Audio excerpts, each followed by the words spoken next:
Let me ask you something. When did you stop trusting yourself? Because I know it didn't happen dramatically. It certainly didn't happen all at once.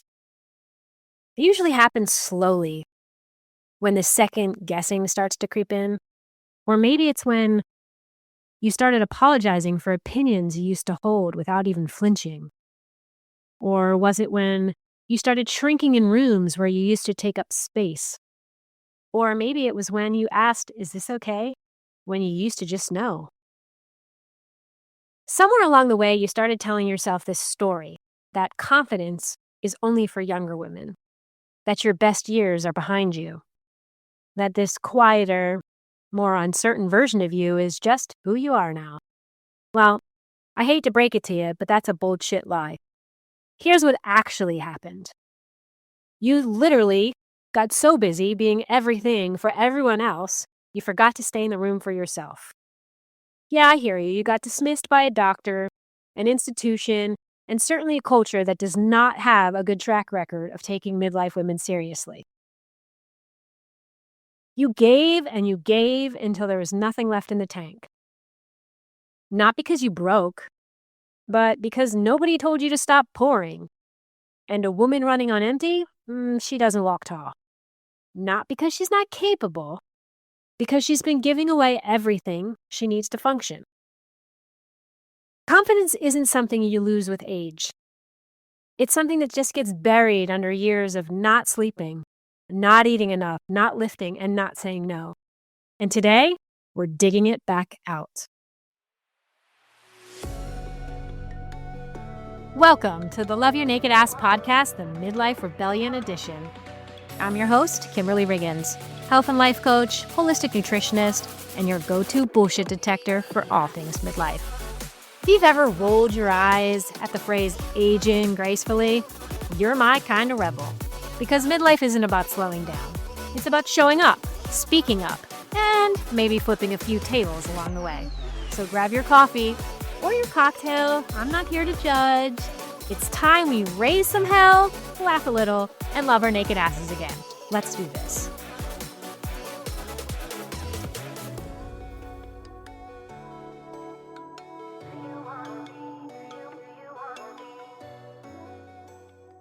Hey. Welcome back, rebels. Let's get right into it. So why does confidence get wrecked in midlife? Because nobody talks about this part, that confidence piece. Everyone's talking about the hot flashes and the belly fat and the brain fog. And yes, listen, all of that is real. But what about the hit to your self-trust? That one sneaks up on you. Here's what's actually happening. When estrogen and progesterone start shifting, your nervous system gets more reactive. That just means your stress tolerance drops, your sleep gets wrecked, and when you're not sleeping, you're not thinking clearly, which makes you not as sharp and you're not as steady. So you second guess yourself more. You feel less capable, even when nothing about your actual capacity has changed. Add in that cultural noise, well, here you have it, right? The world that celebrates youth and treats midlife women like they've aged out of relevance, or the doctors who tell you, your blood work looks fine when you feel like a shell of yourself. Or what about the invisible labor that never stops? Or the mental load you've been carrying for so long you forget it wasn't everyone's job. Of course your confidence took a hit. It didn't go anywhere. It just got buried under a pile of shit. And that's a very different problem with a very different solution. I want to tell you something I don't talk about much. In the summer of 2016, I found out I had cancer, breast cancer. And I had to make decisions fast. By October, I had a double mastectomy. I was still in recovery when my dad lost his battle with cancer that December, 10 days before Christmas. 10 fucking days. And you know what I did? I functioned. I made the calls, I handled the arrangements. We cremated my father and I held it together like I always did. I showed up for everyone else because that was what I thought was my role. That was my identity, if I'm being completely honest. I was the fixer, the one who handled it, the one who didn't fall apart. But Here's the thing that I learned. I was always confident. That was never the issue. The issue was that my confidence had quietly become tied to one thing: being needed. If I was fixing something, I was valuable. If I was holding everyone else together, I had a purpose. If I stopped moving, I might actually have to feel something. So I never stopped. Not really, not for years. When I look back, I realize I never grieved my dad the way he deserved. I didn't really grieve him the way I deserved either. And then my mom got sick. And she fought for years. It was a long road, and I was there for all of it. She passed in 2024. But this time it was different. Because by then I had started doing the work. I had started untangling my worth from my usefulness. I had learned, slowly and quite painfully, I might add, that I didn't have to earn my place in a room by being the person who fixed everything in it. Now, don't get me wrong, when I lost my mom, I was still devastated. But I was present for it in a way I hadn't been before. I actually let myself feel it. That's the difference. I didn't rebuild my confidence. I had to rebuild my identity. I had to figure out who I was when nobody needed me to fix anything. That is the work nobody talks about. It's not a glow up. It's a reclamation. So let's talk about the real definition of confidence for a second. Can we just throw out the standard definition right now? Confidence is not loud. It is not fearless. It is not the woman in a power suit who never doubts herself. That's performance. And performances are exhausting.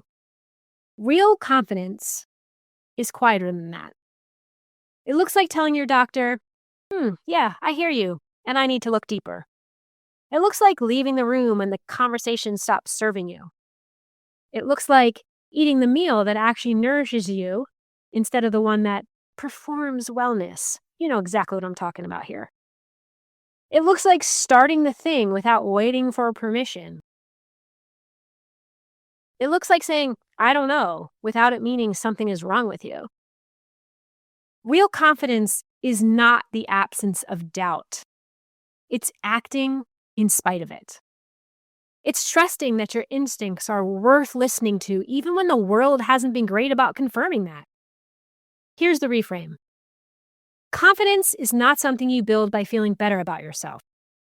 It's something you build by doing things that prove to yourself you can be trusted. One rep at a time, one no at a time, one hard conversation at a time, one thing at a time. You don't think your way into confidence, you move your way into it. So how do we actually build it? What are some practical steps we can take? Let's get really specific here, because believe in yourself, well, that's useless advice, and I will not insult you with it. Here is what actually works. Lift something heavy. I know that sounds strange, especially for what we're talking about, but I'm serious. This is not a metaphor. When you walk into a gym and you pick up something you couldn't pick up 6 months ago, your body gets proof you are capable.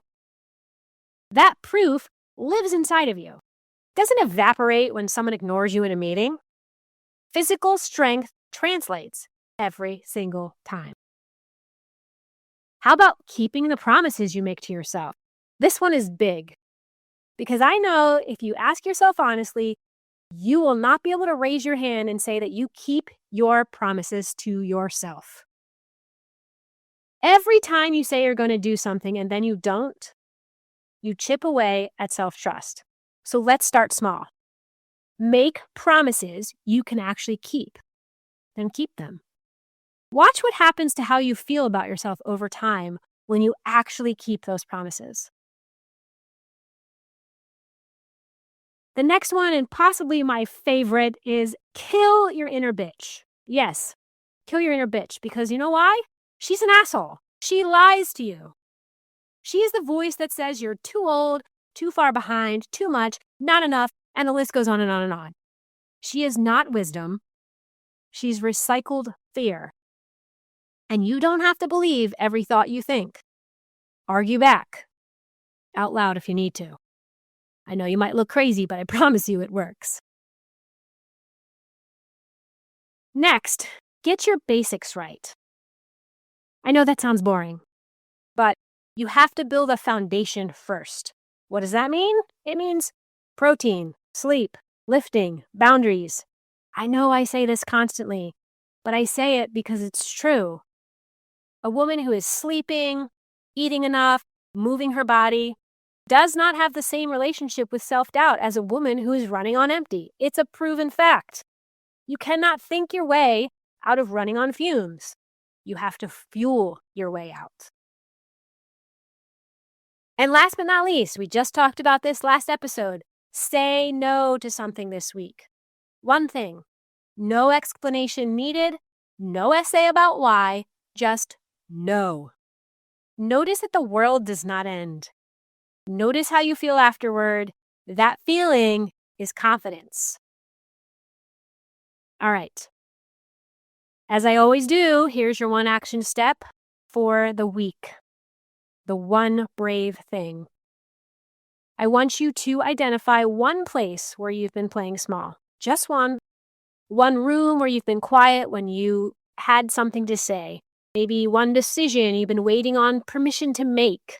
One thing you've been putting off because you're not sure you're ready. You're not going to wait anymore. This week, you need to take that one step. Speak up. Send an email. Book the appointment. Start the damn thing.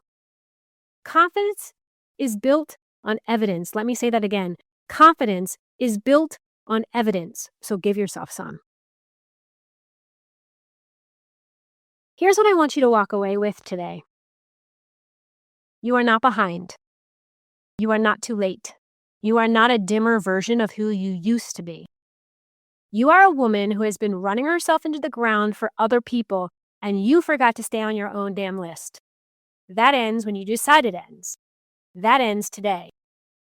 Not when your hormones cooperate, not when your life gets less busy, not when someone finally gives you permission. Now. It starts now. You are imperfectly perfect, so own your shit.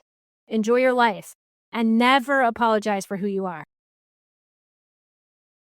All right. Next week, we're talking about something I think every woman in midlife needs to hear. Redefining success. Society has been feeding us this one-size-fits-all idea of what success is supposed to look like, and honestly, in my opinion, it's complete bullshit. We're going to talk about how to stop measuring yourself against someone else's yardstick and start rewriting the rules on your own terms. So if you've ever looked around and thought, is this all there is? You don't want to miss that one. Make sure you're subscribed so you don't miss it. I'll talk to you soon. And that's a wrap for this week's episode of the Love Your Naked Ass podcast, the Midlife Rebellion edition. If you're loving the show, be sure to smash that subscribe button, drop a rating, or leave a review. Because we're not here to tweak the old narrative. We're here to torch it, rewrite it, and make damn sure every woman knows midlife is her prime. Don't forget to join me on Substack at Rebel Midlife, where we get raw, real, and a little rebellious about what it means to thrive in this chapter. I'm Kimberly Riggins, signing off with this reminder: midlife isn't a crisis, it's your comeback story. Catch you next time, Rebel.